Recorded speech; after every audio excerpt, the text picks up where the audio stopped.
What's up, guys? TeamMisplayed here with the full team. Sorry about the lack of videos and stuff. We're actually getting on that right now.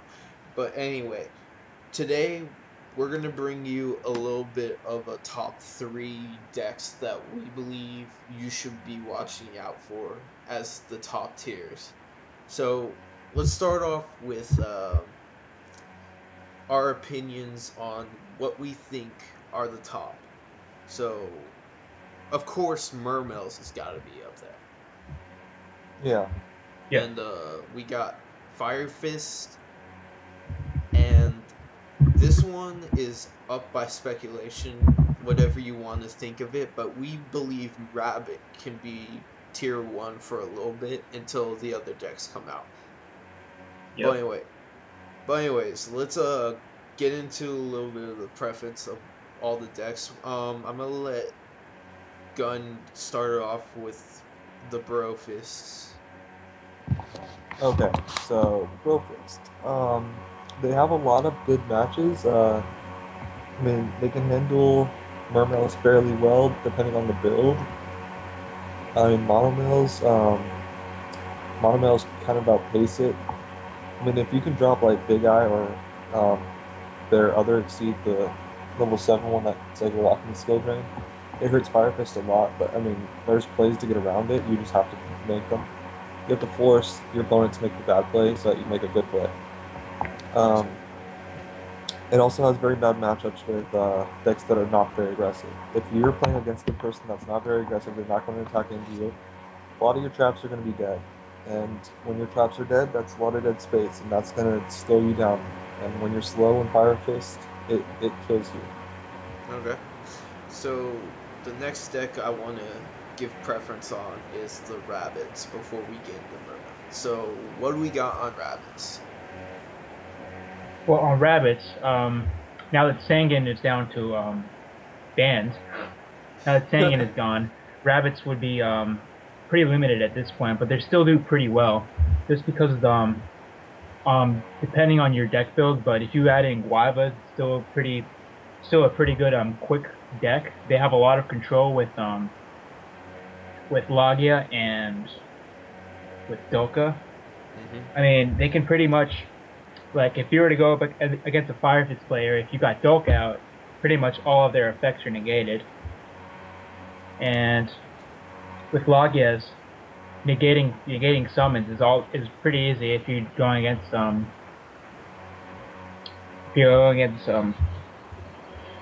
God.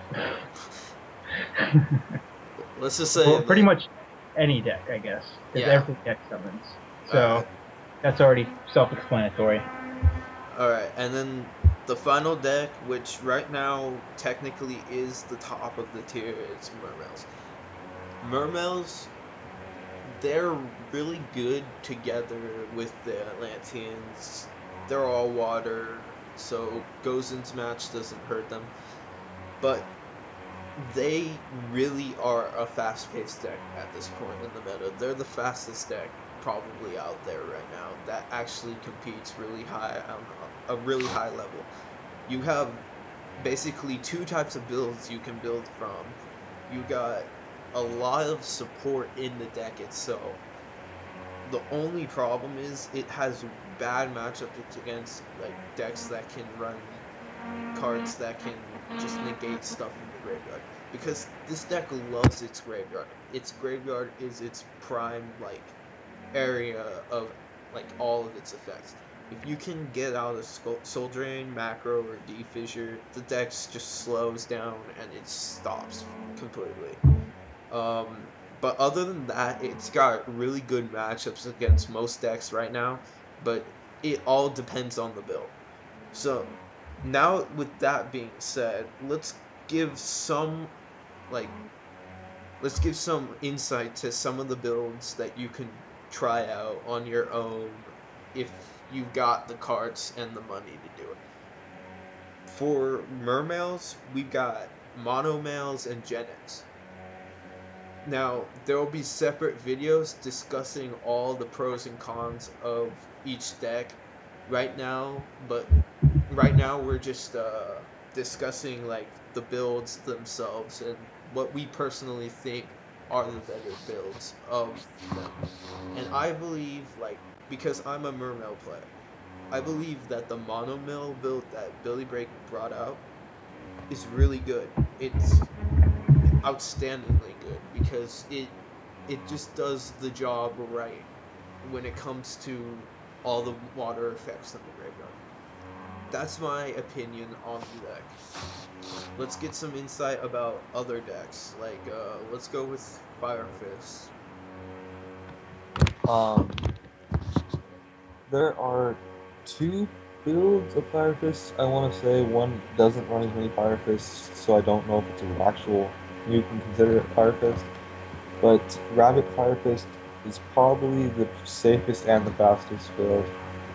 It plays a lot of protection. It's just like the regular Rabbit, except you can't run macro in it because you have to have like the gorilla and bear able to send it to the grave to get their pops.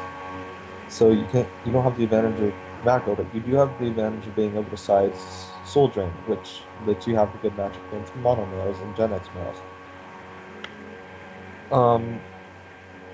I feel it's very good, but the only problem is you run so little monsters. If you lose that one monster you get out, it kind of hurts a lot. So, I mean, you just got to pick your poison on the deck. Alright. And then we got different kinds of rabbit builds. Like, well, for example, we got macro and all that. But we'll let Soundwaves here give you a better rundown of like different types of rabbit builds you can have. So yeah, for the rabbit builds, pretty much most of the time you're going to be running, of course, 3 Cobblezools and 3, pretty much all the vanillas that you need required in there. Now, a lot of people choose to have Guaibas in the deck, which is also good, but there's also other alternatives to having except Guaibas. Pretty much any of the I guess Durac cards pretty much do it if you really want to do a variant. But the main deck of Macro Rabbit is pretty much 3 Guaibas, all the vanillas, and then the tour guide engine and macro. The only variation you could have is a different stun variation. That's all preference based on the current meta. Yeah. Not too much depth going into Rabbit itself, but Rabbit is very splashable in every deck possible. You can literally splash Rabbit in a lot of decks and it just become pretty consistent, but the thing is Rabbit itself isn't consistent on its own. So it's all based on player preference, whatever you like between the like different types of builds you want to build. But yeah, guys, that's like our opinion on what the top 3 is. That can be debated as much as you want. We can say Windups is better than Rabbit at this point, but like we're just giving you a little insight on some top decks right now. And there'll be more in the future, don't worry. But anyways, that's going to cut it for this discussion. Remember to check back on our channel for the 3 different videos that we got coming up about the 3 decks we just talked about. Each one being about the pros and cons, some cards you can run, some cards you can't run, and all that. And just check it out and see what you like. Like this video, comment, rate, subscribe. Thank you for watching. This is TeamMisplayed signing out. Peace. Peace.